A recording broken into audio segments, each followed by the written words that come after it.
अद्य शुक्रवासरः अथवा भृगुवासरः पौष शुद्ध प्रतिपदा दिनांक 12 नहीं, हाँ बरोबर 12 जानेवारी 2024 भावप्रकाश निघंटू शतावरी।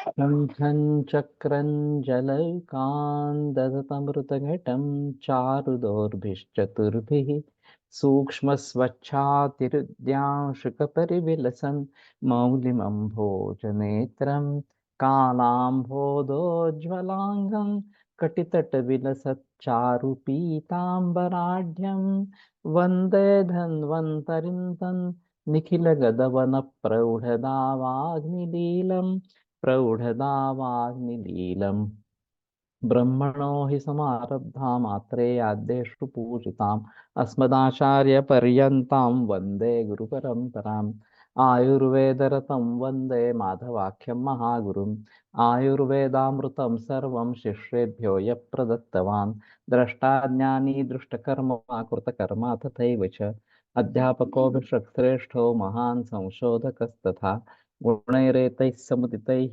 यत्कार्यं प्रतनोद्धितः समृद्ध्यर्थं हि कार्यस्य वयं नु प्रयतामहे सरस्वत्यै नमो यस्याः प्रसादात् पुण्यकर्मभिः बुद्धिदर्पणसङ्क्रान्तं जगदध्यक्षमीक्षते आत्रेयं प्रथमं वन्दे आयुर्वेदजगद्गुरुम् आयुर्वेदामृतं सर्वं गृहीत्वा हि सुरेश्वरात् अग्निवेशादिकेभ्यो यत् प्रयच्छत् मुनिसत्तमः प्रथमं तन्त्रकर्तारम् अग्निवेशं नमाम्यहम्।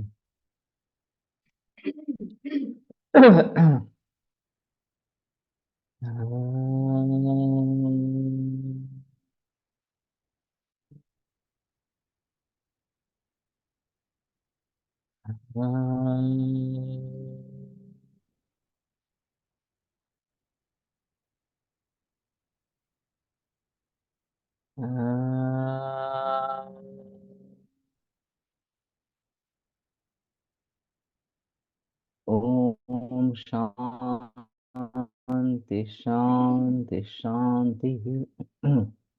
शतावरी श्रुतं क्षीरं शूलग्नं भवति रक्तं च स्थापयति। तो शतावरी सिद्ध क्षीर इस प्रकार का शूलग्न है और रक्त स्थापन करने वाला है तथा योनि दोषम रजो दोषं च नाशयति। योनि दोष और रजो दोष इनका नाश करता है। शतावरी मूल रसेन क्षीरतु नैन घृतस्य आढकं पचेत् तस्माच्च कर्षमात्रं प्रतिदिनं लीयात् तद्घृतं योन्यसृक् दोषघ्नं परम पूसवनं च भवति। तो शतावरी मूल के रस के साथ दूध उतना ही लेना है और एक घृताढ़क पचन करना है और फिर एक तोला इतनी मात्रा में प्रतिदिन लेना है। ये घृत योनि रक्त दोष नाश करने वाला और परम पुंसवनं च भवति। पुंसवन भी है तथा च पित्तलानां योनीनां प्रशमनं कृत्वा गर्भाशयां गर्भं स्थापयति। तो पित्तला योनि में पित्त का प्रशमन करके गर्भाशया में गर्भ की स्थापना करती है। तो ये गर्भधारणा के लिए भी उपयुक्त है। पित्तजे दुष्टे स्तन्ये क्षीरदोष संशोधनार्थं शतावरी सिद्धं घृतं धात्रीं कुमारं च पायेत्।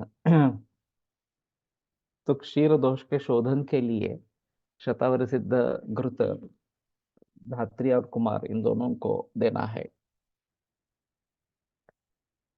वातव्याधौ शतावरी क्वाथा हितः वातस्य कोप धातुक्षय तथा मार्गावरोधाच्च भवति। तत्र धातुक्षये वातव्याधौ शतावरीकल्पाः प्रशस्ताः। तो वातव्याधि में शतावरी प्रशस्त है लेकिन धातुक्षय जन्य अगर वातव्याधि है तो शतावरी प्रशस्त है, मार्गावरोध जन्य में नहीं है। शतावरी सिद्ध तैलम पानेन अभ्यंगेन च प्रयोजे। तो शतावरी सिद्ध तेल पान और अभ्यंग में प्रयोग करें। जैसे मैंने नानल सर की बात की थी, बना तेल करके बनाते थे, बला नारायणी इस प्रकार से।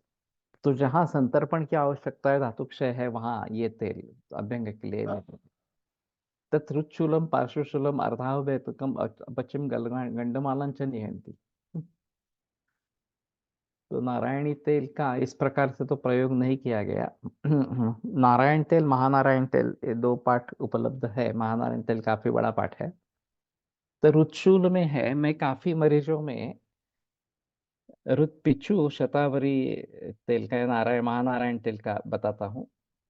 तो उसका एक अच्छा फायदा होता है। आईएचडी जो पेशेंट्स है उनके हिसाब से ये सर्कुलेशन अच्छा हो जाए इस प्रकार से ये और शूल शांत हो जाए।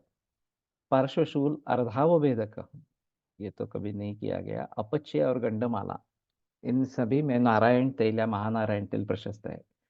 उन्मादे अपस्मारे शतावरी सिद्ध कृतं कृष्णमात्रं पायेत् तत्तु मेधाकरं शुकरकरं ओजस्करं भवति पित्तोद्भवम् उन्मादम् अपस्मारं च नाशयति। तो पित्तोद्भव उन्माद और अपस्मार में शतावरी घृत प्रशस्त है। अपस्मारे रसायन विधानेन शारीर मानस दोष शमनार्थं च क्षीरेण शतावरी रसं स्वरसं पायेत्। तो वैसे मदमूर्छाए संन्यास इन रोगों में शीले तैल लक्षणम पयसा व शतावरी, इस प्रकार का सूत्र आया है। तो तैल लहसुन ये वात कफ प्रधान इस प्रकार की अवस्था में, और पित्त प्राधान्य अगर है तो पयसा व शतावरी, तो दूध के साथ शतावरी इस प्रकार की देनी है। तो शारीर और मानस दोनों दोषों के शमन के लिए दूध के साथ शतावरी स्वरस देना है। तो अभी ये कल्प का ऑप्शन ज्यादा अच्छा है। शतावरी स्वरस से अगर कल्प बनाते हैं तो वो बेहतर ऑप्शन इस प्रकार का है। पुनर्नवोदित तेल ऑल्सो वी यूज फॉर रुद्रपिच्छु, या ये त्रिमर्मीय में आया है। मैं भी उसका प्रयोग करता हूँ, ये आसानी से मिलता नहीं है, पुनर्वसु बनाते हैं यहाँ पे। लेकिन महानारायण तेल सभी कंपनियों का उपलब्ध है, तो ये भी अच्छा काम करता है इस प्रकार से। शोफे, पित्तज शोफे शतावरी स्वरसः हितः। धातुक्षयज शोफे रुद्धौर्बल्यज शोफे च धातुबलदानेन शतावरी उपयुक्ता भवति। अब ये भी दिखाई देते हैं धातुक्षयज शोफ इस प्रकार से, या हृदय दौर्बल्य शोफ, सीसीएफ करके जो कंडीशन है, लेकिन उसमें सामावस्था ही प्राधान्यता रहती है। तो पहले लंघन पाचन ही करना है, और फिर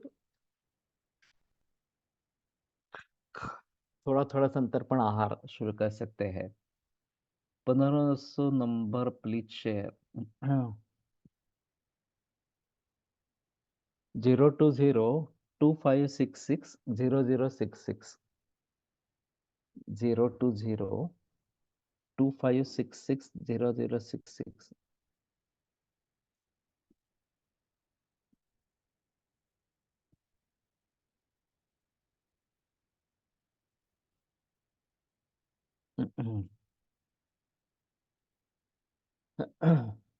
वाजीकरण प्रयोगे, वाजीकरण प्रयोगे शतावरी कल्पाः उपयुक्ताः भवन्ति। शुक्रसामान्यात् शतावरी शुक्रं वर्धयति। शतावरी सेवनात् नरो बलवान पुष्टो रुष्टश्च भवति। तो शतावरी के सेवन से नर बलवान पुष्ट रुष्ट इस प्रकार का सुरते वाजीवत भवति च। और फिर प्रतिक्रीड़ा में वाजीवत घोड़े जैसा अश्व जैसा बर्ताव करता है। विशेषण शतावरी कल्क सिद्धम घृतम शर्करा पिप्पली क्षौद्रयुतम शुष्करकरम परम भवति। तो शतावरी कल्क सिद्ध घृत शर्करा पिप्पली और क्षौद्र ये मिलाकर, तो ये अच्छा है थोड़ा सा शुक्रकर के लिए। वाजीकरण में लेकिन शतावरी से ज्यादा अश्वगंधा प्रचलन में है। शतावरी थोड़ी शामक है और अश्वगंधा प्रेरक इस प्रकार की है। तो जहाँ शुक्र क्षय है उसको दूर करना है, वहां शतावरी प्रशस्त है। और वाजीकरण के लिए अश्वगंधा वाजी ये कपिकच्छु ये ज्यादा अच्छी है इस प्रकार से। रसायन विधौ च शतावरी चूर्णं घृतेन मधुना च लीयात् तेन नरो जरा रुजा मृत्यु विधयुक्त देहो बलवीर्यादि युक्तश्च भवति। तो शतावरी चूर्ण घृत मधु इसके साथ दूध या मधु से साथ लेना है, तो चाटना है उसको। जरा रुजा मृत्यु वियुक्त देहो, तो जरा रुजा मृत्यु नहीं होता है, वीर्य बलादि युक्तश्च भवति। शतावरी कषाय सिद्धम ने सर्पि रश्नन्ति सिता द्वितीया। तान् जीवितात्मानमपि प्रपन्नान् न न विप्रलुम्पन्त विकारचौराः। तो शतावरी कल का कषाय सिद्ध और उसमें शर्करा डाल के जो घृतपान करते हैं, पीकर लेते हैं, तो जीवित अध्वान अपने प्रपन्नान, जीवित का मार्ग पर जो चल रहे हैं, उनको विकार रूपी चोर न लूटते हैं, न लुम्पन्ति, तो वो उनको पीड़ा नहीं देते। विकार रूपी जो चोर है वो उनको पीड़ा इस प्रकार के नहीं देते। तो ये खत्म हो गया। हम्म, ठीक है। तो मेरे ख्याल में शतावरी काफी अच्छी है और काफी प्रचलन में है भी, और भी लानी है इस प्रकार से। अगर भली भांति इसको समझ पाएंगे तो बड़ी अच्छी इस प्रकार के। और मेध्य है एक इसमें मुख्य प्रॉपर्टी, इसमें मेध्य के बारे में कुछ बताया नहीं इस प्रकार से। वृक्ष रस है, दोनों दोनों है, रुद्य भी है। तो उस प्रकार से ये जरूर आहे. शतावरी सिद्ध दूध रोज अर्धा कप एवढंच घेतलं होतं मी 5 दिवस इन सप्टेंबर. तर त्यानंतर खूप सिव्हिअर बॉडी एक ताप 104 आणि कफ खूप झाला. असं झालं होतं की की नाही कळत. भावाला पण सेम. शतावरी गुरु है. तो अग्नि की सोच रखते हुए देनी है. ये शतावरी से हुआ होगा ऐसा भी नहीं इसे बता सकते, लेकिन अगर शतावरी से हुआ है तो हाँ, श्रुतीचं उदाहरण सांगा ना. ते सांगितलंय मी मागे एकदा. होतंय. तो शतावरी गुरु है, ये बात ध्यान में रखनी है। और सामावस्था में प्रयोग नहीं करना है, निरामावस्था में ही शतावरी अच्छी है. ब्रोहणम शमनम त्वेव वायु पित्तानिलस्य च. वायु और वात पित्त के लिए ब्रूहण यही शमन है इस प्रकार से, तो उस दृष्टि से शतावरी अच्छी काम करती है. लेकिन अग्नि का विचार सभी जगह आवश्यक इस प्रकार का रहेगा. और फिर ये अगर छूट गया तो तकलीफ हो सकती है. गंधांता वाजे नामादि. नामादि अश्वगंधा हया वया वराह करणी वरदा बलदा कुष्ठगंधिनी. वरदा और बलदा. अश्वगंधा नीलश्लेष्म श्वित्र शोथ क्षयापहा. बल्या रसायनी तिक्ता कषायोष्णा की शुक्र. तो अश्वगंधा वात कफ शित्र में अच्छी है. तो शित्र में मैं प्रयोग करता रहता हूँ, बाकी दवाइयों के साथ अश्वगंधा देते रहता हूँ. शोथ क्षय इनको दूर करने वाली. बल्या रसायनी तिक्त रसात्मक है, कषाय है, उष्ण अतिशुक्रल है. तो ये अतिशुक्रल है, ये एक इसका महत्वपूर्ण परिणाम है.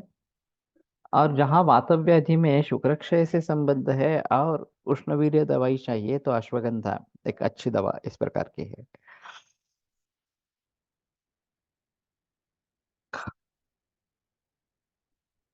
मैं फणसर करके यहाँ था और अचानक मेरे घुटनों में बहुत ही ज्यादा दर्द होने लगा.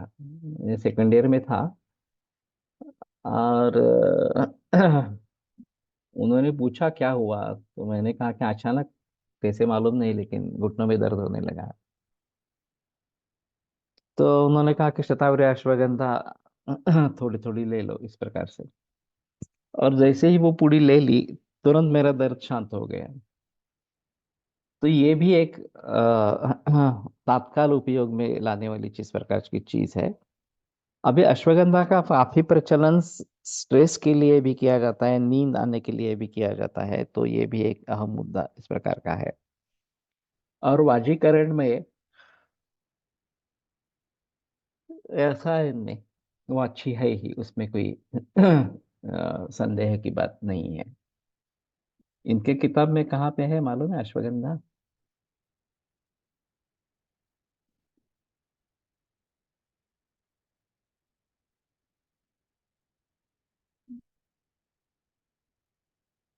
एकोणी, 10, बरोबर. श्वित्र में कौन सी अवस्था में बलदा यूज कर सकते हैं? वैसे वात कफात्मक अगर है और धातु क्षयजन्य है तो ज्यादा अच्छा है अश्वगंधा का प्रयोग करना। वैसे श्वेतर में आदित्य पाक उगुल करके एक आया है जो लोगों के ज्यादा प्रचलन में नहीं है। तो उसका भी भली भांति थोड़ा सा उपयोग हो सकता है।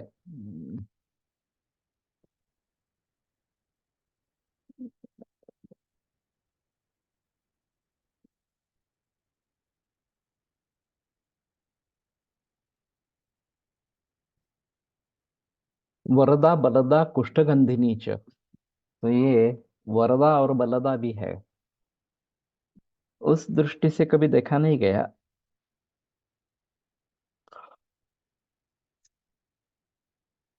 वरद गणपति का एक नाम है और वर देने वाला इस प्रकार का, तो उस दृष्टि से शायद इसको थोड़ा सा देखेंगे। आदित्यप्पा गुगुळ कोणत्या कंपनीचं आहे? याद नहीं है अभी मुझे, लेकिन मिलता है कि मैंने तो बनाया नहीं है, तो मिलता है ऐसा ही है। तो श्वित्र वैसे भी एक कठिन बीमारी है और रिजल्ट्स पाना काफी मुश्किल इस प्रकार का होता है। फिर भी दोषज है और कृमि से संबद्ध इस प्रकार का है, नया नया उत्पन्न हुआ है, तो साध्य हो सकता है। और आधिदैविक चिकित्सा जहाँ जरूरत होती है पूर्व कर्म से जिसमें संबंध होता है वो काफी मुश्किल इस प्रकार के मामले होते हैं।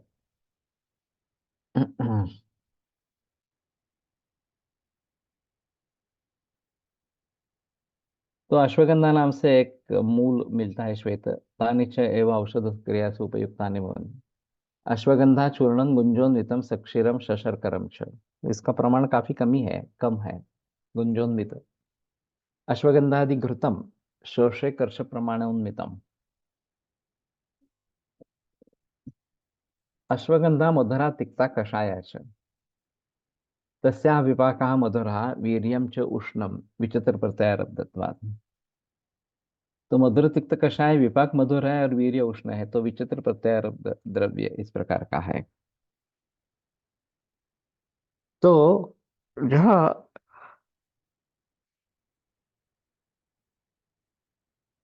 रसारंभक महाभूत और द्रव्यारंभक महाभूत अलग अलग होते हैं, वहां विचित्र प्रत्ययारब्ध द्रव्य इस प्रकार का कहा जाता है। और ऐसे कुछ तिल वगैरह पर तिल वगैरह भी इस प्रकार से विचित्र प्रत्ययारब्ध द्रव्य है। मेरा एक ओष्ठगत तीव्र का रोगी, श्वित्र का रोगी ठीक हो गया, जबकि शास्त्र में ओष्ठगत असाध्य बताया है। क्या मेरा निदान गलत, या क्योंकि शास्त्र तो आप्त है? हाँ, जैसे साध्यता असाध्यता के बारे में नासाध्य साध्यता में आती, साध्य हो आती तो असाध्यता। साध्य जो है वो असाध्य बन सकता है, लेकिन असाध्य है जो साध्य नहीं बनता, इस प्रकार का बताया जाता है। शायद उपद्रव के रूप में श्वित्र है, तो मूल व्याधि उपश्रित्र नहीं होगा, मूल व्याधि कोई अन्य होगा। मेरे पास अस्थमा के, ब्रोंकियल अस्थमा के काफी मरीज शुरू शुरू में आते थे और सभी लोगों में मैं वमन करवाता था इस प्रकार से। अम्ल पित्त के भी थे और तमक श्वास के भी थे। और तमक श्वास के मरीज 10, 12, 15, 20 कितने भी वर्षों के बाद आते हैं। और 1 बरस के बाद वो असाध्य बताया गया है।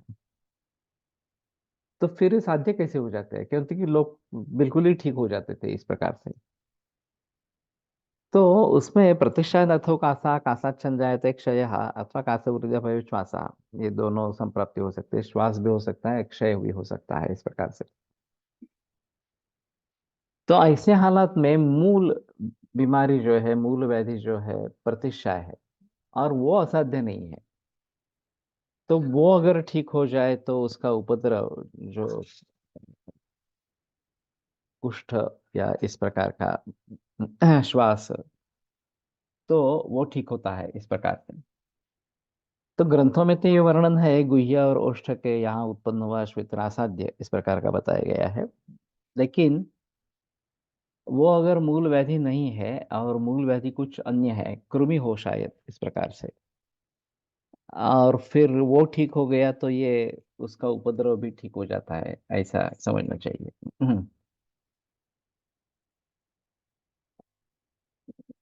माधुर्यात् औष्ण्याच्च अश्वगंधा वातम शमयति, तिक्तकषायत्वाच्च उष्णतायात् उष्णत्वाच्च कफम नाशयति। तो बेसिकली ज्यादा बातें शामक है,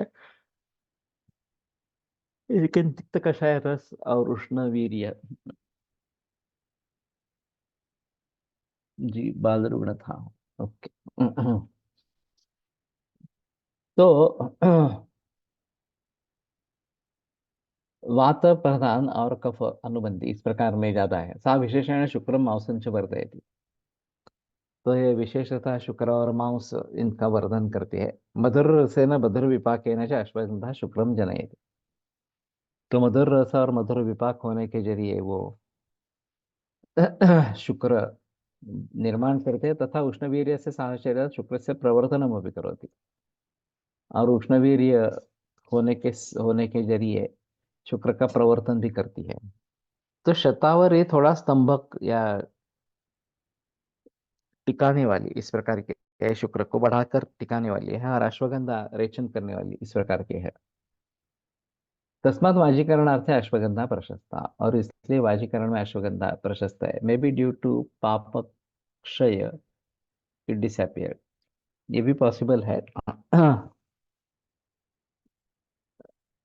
कि उसके पाप का क्षय इस प्रकार का हो गया और इसलिए वो क्षेत्र नष्ट हो गया इस प्रकार से।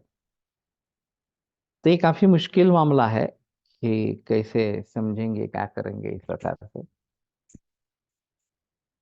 तो खास करके कुष्ठ क्षेत्र में पूर्व कर्म का फल हो सकता है। तो जब तक वो पूरा नहीं होता तब तक बीमारी चलती रहती है, और वो पूरा होने के बाद शांत हो जाती है, ये भी दिखाई दे रहा है। शतावरी शुक्रं करोति माधुर्यात्, किंतु सा शुक्रम न विरेचयति शीतवीर्यता। तो शतावरी शुक्र का विरेचन नहीं करती है, निर्माण तो करती है इस प्रकार से, लेकिन अश्वगंधा निर्माण भी करता है, करती है और बाहर में निकाल देती है। तस्मात शतावरी शुक्र जननी न प्रवर्तनी। तो शतावरी शुक्र जनन है लेकिन प्रवर्तन नहीं करने वाली है। व्याधि भाष्य स्त्रीलंघनादि भी क्षीणे न रहे, वृद्धे बाले च अश्वगंधा प्रशस्त।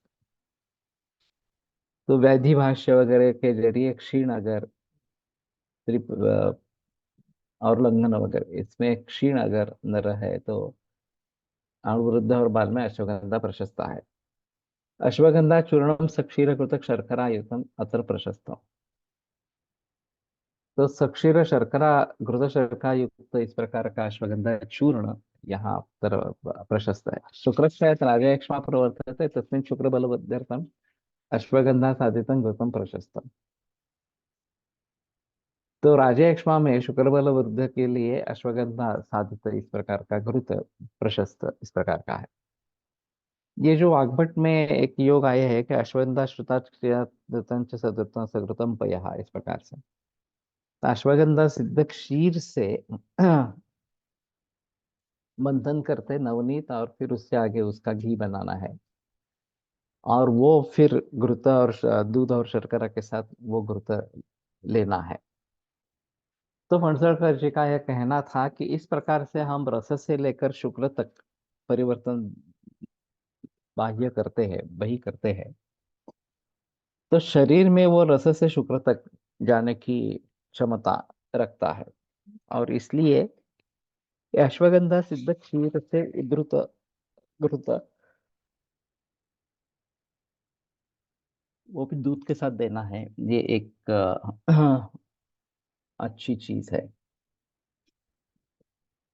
तो शक्रबलवृद्ध्यर्थम अश्वगंधा साधितं घृतं प्रशस्तं। श्वेतप्रदरे वातजयनिरोगे च अश्वगंधा साधितं क्षीरं सशर्करं हितम्। तो श्वेतप्रदर और वातजयनिरोग, उसमें अश्वगंधा सिद्ध, क्षीर प्रशस्त है, सशर्करा प्रशस्त है। तो श्वेतप्रदर में चिकनाहट कभी कभी होती है, कभी कभी पानी जैसा स्राव होता है। तो चिकनाहट जब होती है तो थोड़ा कृमि और कफ का विचार करना है। पिच्छल स्राव उस प्रकार का है तो। और पानी जैसा स्राव है तो शायद प्रदर के, श्वेत प्रदर के बारे में सोचना है। उसमें अश्वगंधा ज्यादा प्रशस्त इस प्रकार की है।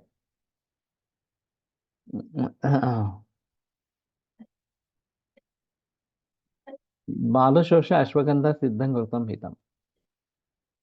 तो बालशोष में अश्वगंधा सिद्ध घृत प्रशस्त है। बालानां ज्वरम कातन दौर्बल्यं च तदहन्ति। तो बालों का ज्वर कात दौर्बल्य इनका वो नाश करता है। वातजे शोथ है अश्वगंधा हिता। वातस्य शोथ में अश्वगंधा हित है। धातु क्षय धातु पर के पक्षे श्रोथ हस्ते पादे से जायते तस्मिन् अश्वगंधा श्रुतम तीव्रम हिता। तो धातु क्षय के जरिए या परपट के जरिए जो शोथ हस्तपाद में निर्माण होता है उसमें अश्वगंधा श्रुत क्षीर हित है। तथा च अश्वगंधा लेपः शोफम शूलं चान्ति। दही जैसा दुर्गंध शोकोत्सव भी होता है। तो ये दुर्गंध वाला जो है उसमें कफ आम क्लेद ये सब देखने हैं। और कृमि का भी संबंध रहता है। इसमें योनि धावन धूपन ये ज्यादा अच्छा काम करता है। चाहे नीम तेल या करंदेल का पुर तेल वगैरह इसका प्रयोग कर सकते हैं पिछू धारण करने के लिए। और त्रिफला दारवी नींद वगैरह से धावन करते हैं। तो ये, और कुर्मिघ्न चिकित्सा भीतर देनी है तो ये स्राव कम होता है। लेकिन कामेच्छा बढ़ने के जरिए इस प्रकार का जो स्राव होता है उसमें अश्वगंधा ज्यादा प्रशस्त इस प्रकार की है। फणसलकर की एक अजीब केस मैंने सुनी थी, उनसे ही सुनी थी। ये अम्ल पित्त की की शिकायत थी। युवा थी, 30 बरस की युवा लड़की थी। और उसका दुर्भाग्य ये रहा कि उसके पति का देहांत हो गया अचानक। और वो 25वें बरस में विधवा बन गई। अब ये बहुत पुराने जमाने की बात है जहाँ विधवा विवाह बिल्कुल नहीं होता था इस प्रकार से। और फिर उसको उसी तरीके के विधवावस्था में जीवन बिताना पड़ता था। तो उसका अम्ल पित्त की शिकायत शुरू हो गई। पहले किसी वैद्य की ट्रीटमेंट हुई थी, उन्होंने उसको वमन वगैरह भी करवाया था लेकिन फायदा नहीं हुआ था। तो ये फणसलकर के पास आई। और संयोग से वो जिस बिल्डिंग में रहती थी उसी बिल्डिंग में रहने वाले उनके एक मरीज थे। तो वो भी आए थे और ऐसी बात चली। तो फिर उन्होंने एक अपना ऑब्जर्वेशन बताया उस पड़ोसी ने। तो बोली उसने तो ये धक्का सहन किया और संभल गई। लेकिन बगल में एक नया जोड़ा या पति पत्नी रहने के लिए आ गए। बिल्कुल युवा युवा, शादी के तुरंत बाद इस प्रकार से। और फिर उसको ही तकलीफ होने लगी, अम्ल पित्त की जो तकलीफ है वो उसको होने लगी। तो फणसलकर मुझे बता रहे थे कि देखो, नई दंपति इस प्रकार से बगल में रहने के लिए आई और ये अम्ल पित्त की शिकायत शुरू हो गई। तो कामेच्छा उसकी बढ़ने लगी और ये इसके जरिए हुआ। उस समय में तो ये पुनर्विवाह पॉसिबल नहीं था। धुंडों के शव कर्वे ने खुद एक उदाहरण रखा था लोगों के सामने, लेकिन उसको मानने वाले बहुत कम लोग इस प्रकार के थे। फिर इन्होंने उनको समझाया और धीरे धीरे वो शांत हो गया। फिर शामक दवाइयाँ सिर्फ दे दी। दुर्वा, सारिवा, प्रवाल वगैरह इस प्रकार की दवाइयों का उन्होंने प्रयोग किया, और फिर धीरे धीरे वो शांत हो गई। तो ये भी एक अजीब इस प्रकार की बात है कि कामेच्छा इस प्रकार से बढ़ना और फिर उसके जरिए तकलीफ होना, ये एक बात अलग है इस प्रकार से। अश्वगंधा मशी तैल संयुक्त लेपेन श्वित्रम हंति। तो ये तो आसानी से कर सकते हैं। मैंने नहीं किया गया।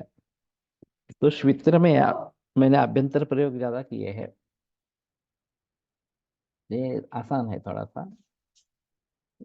तथा च अश्वगंधा काथा बाकुची संयुक्ता श्वित्रम हंति।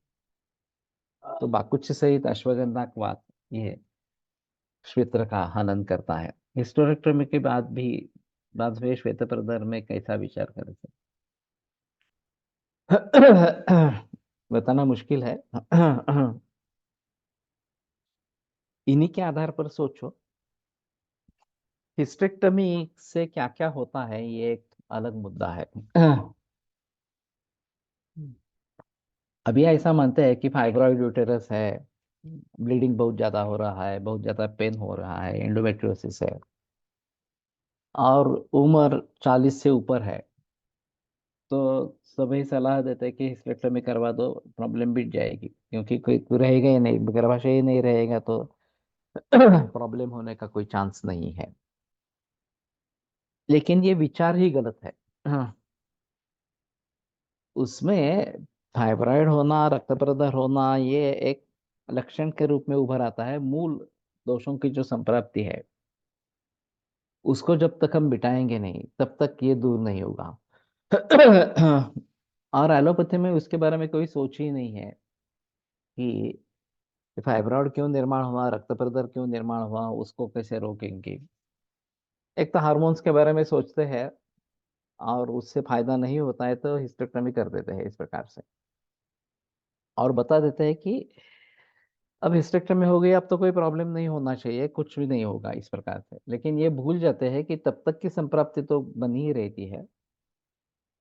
और फिर मेरे पास कुछ मरीज आए हैं जिनको कटिशूल तीव्र रहा, या फिर कुष्ठ जैसा कुछ उत्पन्न होगा रक्त दृष्टि के जरिए इस प्रकार से, और फिर उसमें मैंने प्रदरारि लोह, प्रदरांतक, प्रदर रिपु वगैरह दवाइयों का प्रयोग किया, और कुष्ठ ठीक हो गया, या कटिशूल ठीक हो गया। तो कहने का तात्पर्य अर्थ ये है कि हाँ, मूल संप्राप्ति जब तक भंग नहीं होती, तब तक ये सिलसिला ऐसे ही चलता रहता है, और फिर उसको भली भांति देखना जरूरी इस प्रकार का है।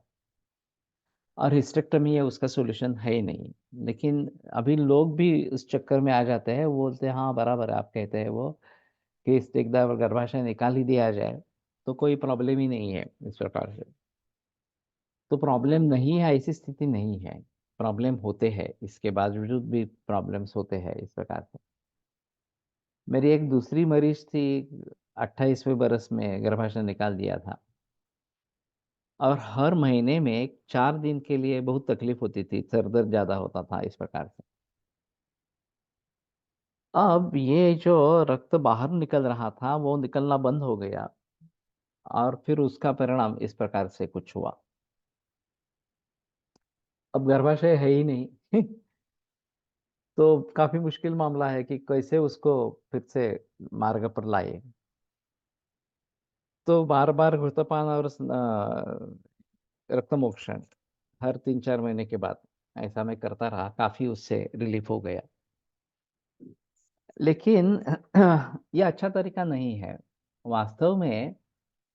इतने कम उम्र में हिस्टेक्टोमी करनी ही नहीं है, लेकिन ये बताते हैं कि कुछ चारा ही नहीं रहता, इतना प्रोफिस ब्लीडिंग होता रहता है कि एलोपैथी हतबल हो जाती है, और फिर हिस्टेक्टोमी कर देते हैं।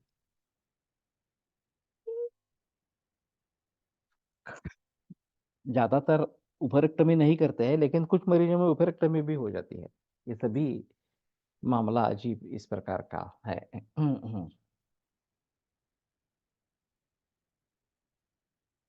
क्षयज कासे श्वासे च अश्वगंधा श्रुतम क्षीरम प्रशस्त।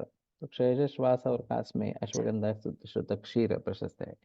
कफचे तमक श्वासे च अश्वगंधा मशी क्षौदरण लीयाता। तो कफज अगर श्वास है तो उसमें मशी कल्पना ज्यादातर प्रचलन में है। और धात्री मशी का भी प्रयोग हो सकता है इसके तरीके से, लेकिन अश्वगंधा मशी का भी प्रयोग हो सकता है। तो एते ही कफ संवृद्ध गति प्राण प्रकोपजाः तस्मात् मार्ग शुद्ध्यर्थम देयालेहान निष्कफे। ये भागवत ने चेतावनी दी है कि गति कफ समृद्ध गति प्राण प्रकोपजाः इस प्रकार के है। तो अगर कफ से अवरोध है तो ही कफग्न चिकित्सा करे, नहीं तो कफज की चिकित्सा न करे, वातक की चिकित्सा इस प्रकार से करे। तो अगर कफ का है तो मशी कल्पना निश्चित रूप से अच्छा काम करती है। कफचे तमके श्वास, हाँ, तेन कफस्य विलयनम प्राणस्य च अनुलोमम भवति। अश्वगंधा सिद्धम तैलम व्रणम रोपयति। ये भी नहीं किया गया। कृशानां क्षीणानां च व्रणाः आशु न रोहन्ति, तेषु अश्वगंधा श्रुतम घृतम पाने वर्णलेपने च हितम। कृशा और क्षीण व्यक्ति में व्रण का आशुरोहण नहीं होता है तो वहां अश्वगंधा श्रुत क्षीर घृत पान और व्रण लेपन में हित इस प्रकार की है। अभी कैंसर में जो व्रण होते हैं, खास करके ओरल कैंसर और ब्रेस्ट कैंसर, ये काफी खतरनाक होते हैं और भरते नहीं है। तो किसी भी तरीके से अगर रोग पर काबू पाते हैं तो ही ये बात होती है। वो कैंसर में कैंसर कीमोथेरेपी रेडिएशन वगैरह सब देते हैं और कुछ लोगों में उससे फायदा होता है, व्रण भरता है, लेकिन फिर भी इम्यूनिटी डाउन हो जाती है और फिर से अन्य तकलीफें बढ़ती रहती है इस प्रकार से। मैंने बेंगलोर में एक मरीज इस प्रकार की देखी थी।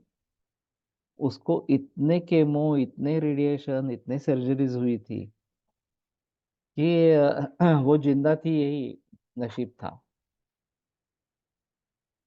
युवा थी, 35 वर्ष की, शादीशुदा थी और दो बच्चे थे छोटे। और फिर बच नहीं सकी वो। मेरी ट्रीटमेंट शुरू हो गई, लेकिन फिर भी 6 महीने में उसका देहांत हो गया। और उसको तुरंत कुछ भी होता था, ये तुरंत अस्पताल में एडमिट करना, फिर सांस फूलना, कुछ भी बातें इस प्रकार, ब्रेन मेटास्टेसिस भी उसको हो गया था इस प्रकार से।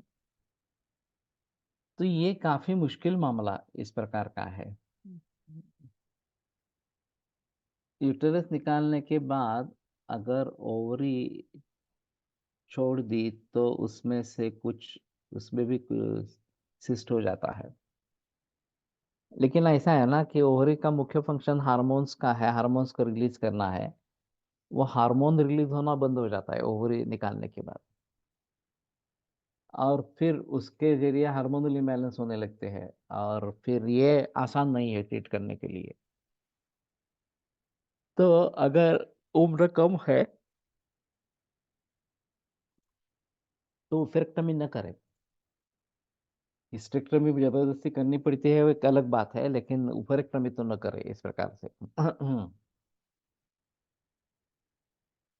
तेन व्रणाः आशुरोहन्ति धातुक्षये अश्वगंधा चूर्णं सक्षीरघृत शर्करा शरीरम ब्रूहयति।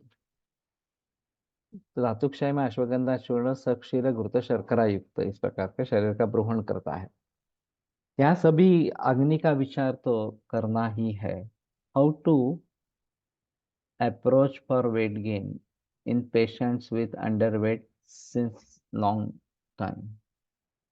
तो चिरकृश है तो वो चिरकाल से ही पुष्ट होता है, तुरंत पुष्टि नहीं होती है। और इसलिए सब्र रखना बहुत जरूरी इस प्रकार का है। अचिंत्य हर्षणेन ध्रुवम संतर्पणेन च स्वप्न प्रसंगाच्च कृशो वराह एव पुष्यति। इस सूत्र का अच्छी तरीके से अवलोकन करो और उसको व्यवहार में कैसे लाएंगे ये सोचो।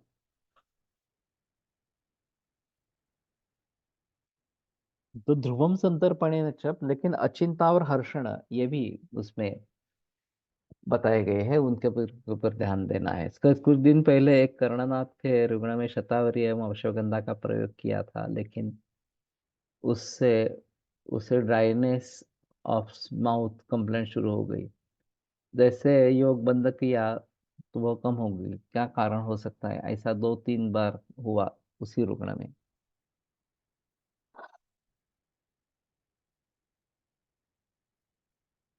वो शतावरी स्निग्ध है। अश्वगंधा स्निग्ध नहीं है। तो अगर रूक्ष प्रधान इस प्रकार का है, बीमारी वृक्ष प्रधान इस प्रकार के है, तो इसमें ये बात हो सकती है। अश्वगंधा सिद्ध घृत या सिद्ध दूध ये काम करेगा, उससे रुक्षता नहीं आएगी, खास करके घृत काम करेगा। रसादी धातु वृद्ध्यर्थम अश्वगंधा रसायनम श्रेष्ठम। रसादी धातु के वृद्धि के लिए अश्वगंधा रसायन श्रेष्ठ है।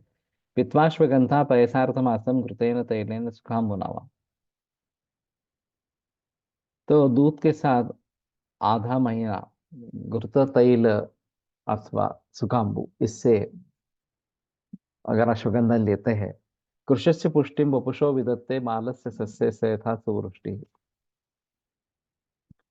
तो तात्काल कृषक व्यक्ति की पुष्टि करती है, जैसे कि सस्य, ये जो धान उगता है वो अगर बाल है, तो सुवृष्टि अगर हुई तो वो उसकी वृद्धि करती है। इस प्रकार से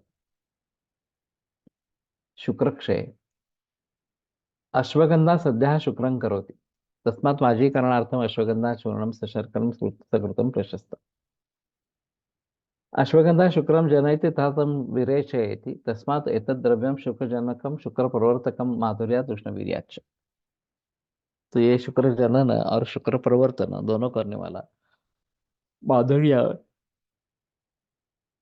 उष्णवीर्य होने के जरिए। शतावीर शीतवीर शुक्रम जनयति न तु विरेचयति। शिस्नस्य वृद्ध्यर्थम अश्वगंधा साधितं तैलम अभ्यंगार्थम प्रशस्त। तो मेढ्र की वृद्धि के लिए अश्वगंधा सिद्ध तैल अभ्यंग के लिए प्रशस्त इस प्रकार का है।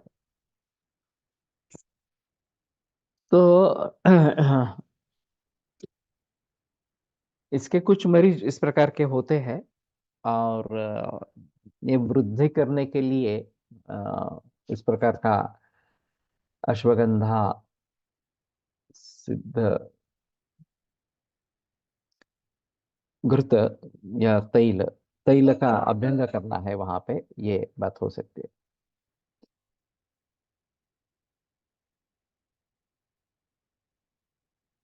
पाठा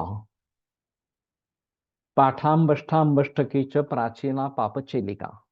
पापचेलिका एका स्थिला रसा प्रोक्ता पाठिका वरा वर तिक्तका।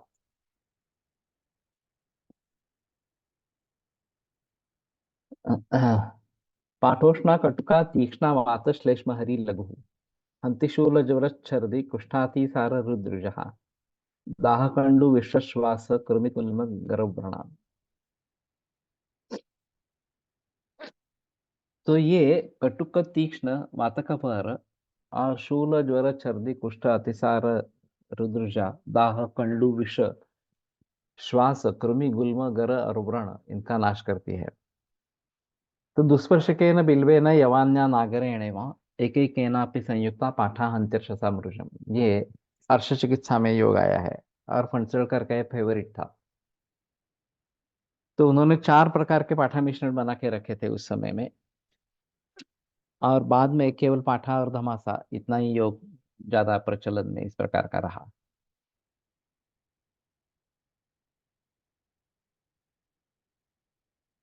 तो ये पाठा मिश्रण सारीवा और फिर उसके साथ में बाकी द्रव्य, ये उनकी खासियत थी संयोग में। और बहुत सारे मरीजों को ये पाठा मिश्रण देते थे, पाठा मिश्रण सारीवा, फिर उसके साथ शतावरी हो, कंटकारी हो, गुड़ूची हो, वासा हो, यष्टि हो, वगैरह वगैरह इस प्रकार की बातें होती थी। और ये कॉम्बिनेशन खास करके मन उद्विग्न इस प्रकार का है तो मन को शांत करने वाला इस प्रकार का है पाठा धमासा, ये कॉम्बिनेशन। तो मैं भी काफी मरीजों में इसका प्रयोग करते रहता हूँ। और उसके साथ में क्या देना है इसके बारे में थोड़ा सा सोचना पड़ेगा। भौंसलकर बहुत सारे द्रव्यों का प्रयोग उसमें करते थे, तो ये एक अलग बात इस प्रकार की थी। ये फड़के की किताब में होना चाहिए पाठा, मालूम है नंबर।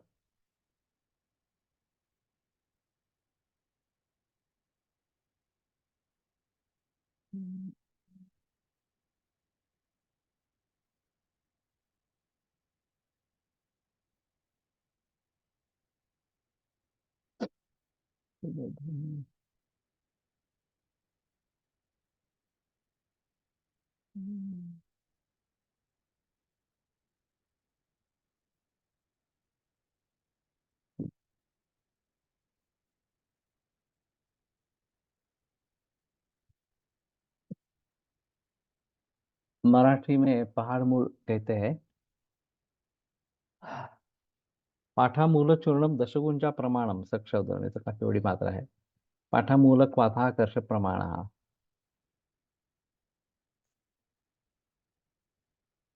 पाठा स्तन्य शोधिनी, ये एक अलग चरक में बताया है।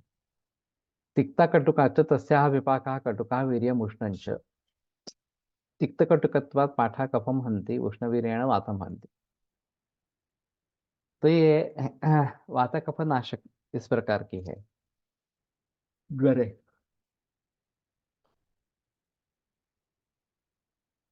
ये हाला भयंकर झोप येते। तिक्तकटुकत्वात् पाठा ज्वरम हन्ति विशेषेण वातकफ ज्वरे पाठा प्रशस्ता। पाठा वटोल सारेवा मुस्तकटुका युतः काथा सक्षौदरा सतत ज्वरम रक्तस्थित ज्वरम व हन्ति।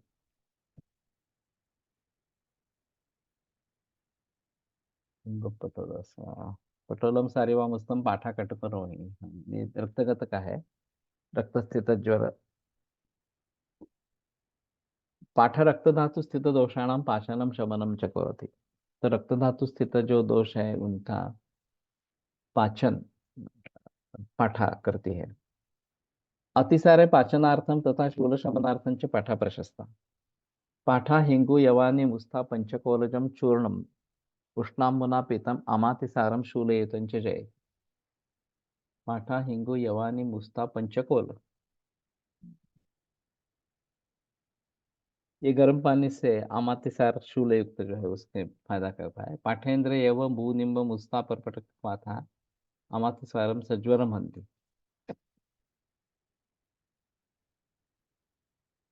पाठा गुड़तक्रेण श्लेष्मातिसारम नाशयति।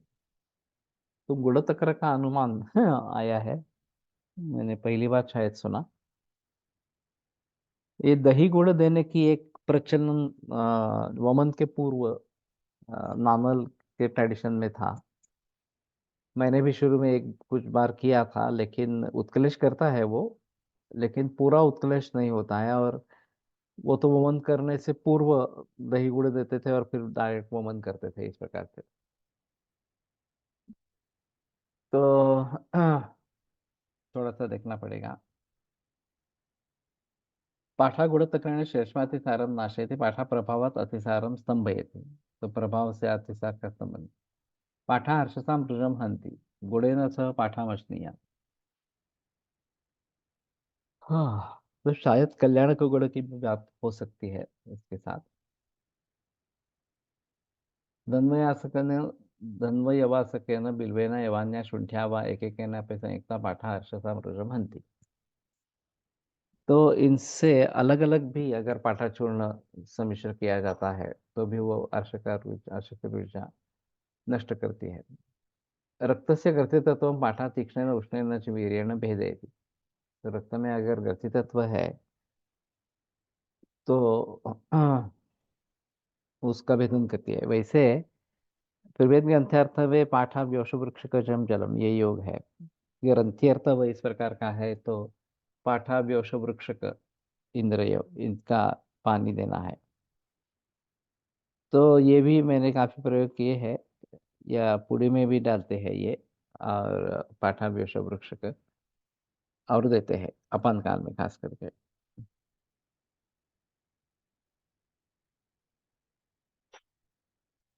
त्यानेन रक्तेन रुद्धमार्गो वायु अर्शस्सु शूलशोफरागादिकां करो वेदनां करोति। तो त्यान रक्त से रुद्ध मार्ग इस प्रकार का वायु अर्श में शोफ शूल शोफ राग वगैरह निर्माण करता है तथा पाठा पाठा उष्णवीर्येण तीक्ष्ण गुणेन च रक्त विलयन करी भवति। तो उष्णवीर्य और तीक्ष्ण गुण के जरिए पाठा रक्त विलयन करने वाली होती है। तो रुद्रोग में भी इसका प्रयोग किया जा सकता है इस प्रकार से। वातानुलोमेन अर्शस्य सुख इति च। और वातानुलोमन करके अर्श में सुख देती है।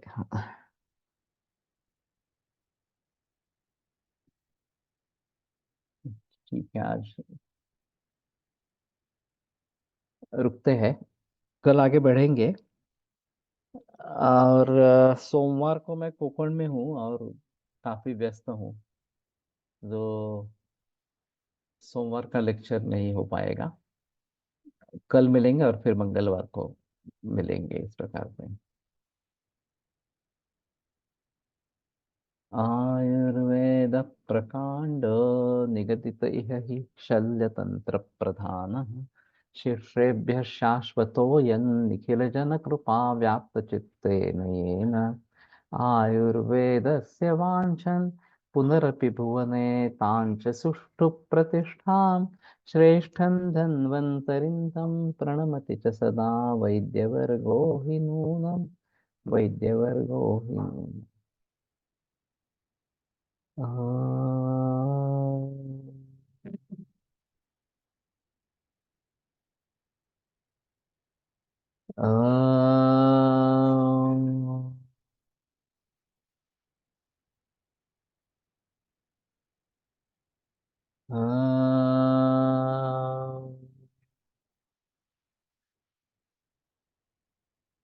ओम शांति शांति शांति। विरम्यते व्याख्यानव्यापारात्। श्वः पुनरपि मिलिष्यामः।